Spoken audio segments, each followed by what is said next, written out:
Dershowitz stated that a president cannot be impeached for soliciting foreign interference in his re-election campaign if he thinks it's in the public interest.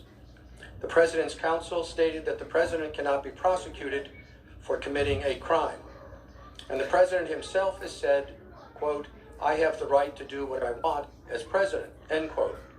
Aren't these views exactly what our framers warned about? An imperial president escaping accountability? If these arguments prevail, won't future presidents have the unchecked ability to use their office to manipulate future elections like corrupt foreign leaders in Russia and Venezuela?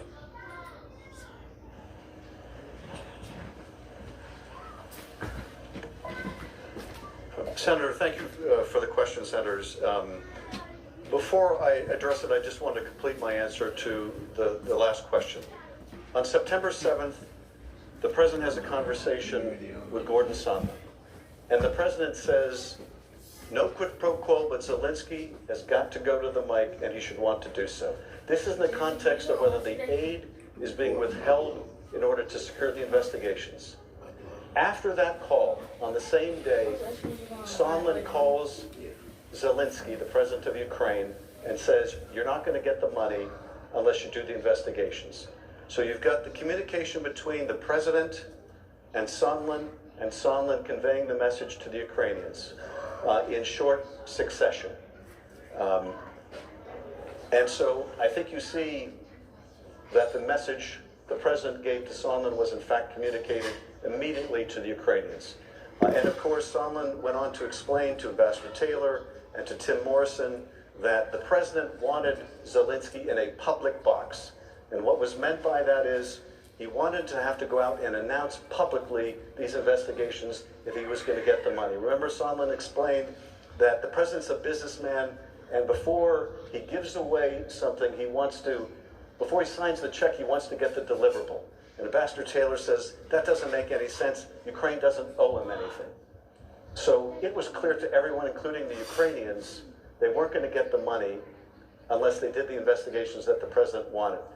And that's the connection on September 7th makes it crystal clear. In terms of the Dershowitz argument, when coupled with a president who believes that under Article 2 he can do whatever he wants. Yes, I mean, this is a prescription of a president, not just an imperial president, but an absolute president with absolute power. Because if a president can take this action and extort one country, he can extort any country. If he can make a deal with the president of Venezuela or take an action antagonistic to what Congress has legislated with respect to that country, can violate the law in doing it to get help in his reelection. And I think that example that Senator King asked about is directly on point. There's no limiting principle here as long as the president thinks it's in the interest of his reelection.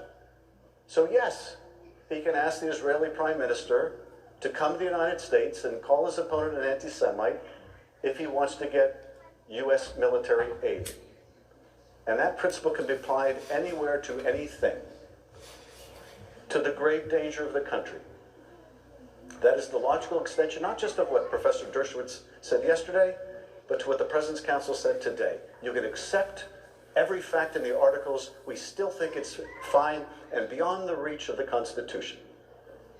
The President can extort an ally by withholding military aid, can withhold meetings, can ask them to do sham investigations, even if you acknowledge the fact that they are sham. In fact, they don't even have to be done, they just have to be announced, and there's nothing Congress can do about it.